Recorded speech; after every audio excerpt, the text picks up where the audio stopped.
You've already addressed some of the benefits of inquiry-based learning. Could you mention a few others that you've noticed in your classroom? Well, we talked a little bit about how the level of engagement is really high, that there's a buy-in, they own that material, and that is just so gigantic in working with kids, especially in inquiry-based. And I think that's just the number one benefit, is that it's not just you saying, we're going to research states. It's asking the kids, what do you want to know about this state? What's one thing you want to find out? How do you want to dig deeper? What do you want to explore on this? Or, what do you want to know more about in science? What big questions do you have about sound, and what can you do to address those?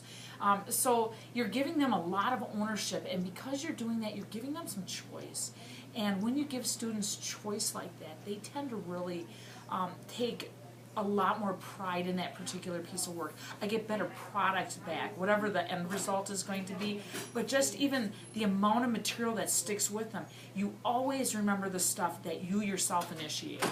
And so that's the kind of learning that goes on. I have students today that will still come back and say, oh, remember when we learned about electricity in the classroom and how a dimmer switch worked? And I'm like, I didn't teach that lesson. They said, yeah, you did.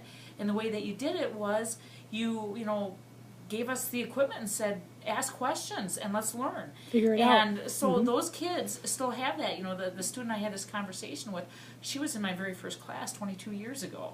And so to be able to have that conversation and to have a child that was a second grader at the time be able to explain how a dimmer switch works because it's something that we did in second grade and a question that they had, that's powerful, knowing that they're going to walk away and they're still going to remember that because that is their material, that answered their question. And too often I don't think our kids see the value in some of the things we teach them. I think about my own 7th grader at home, and I think about how he is so put off by having to learn about subjects and predicates that is so not him. And I asked him, I said, if you don't understand why we're using that, he goes, well, I'm never going to be a writer, and I don't really feel I need this material. And so I asked him, well, what do you see yourself needing? He says, I just need to know how to write really good sentences.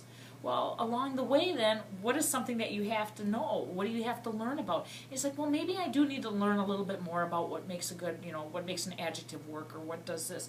The students have to understand that value, especially our boys. Girls, not as much, but yet they do need to own it too. But I really, truly believe we have students that need to see value. And when it's their questions being asked, the value is written all over it. So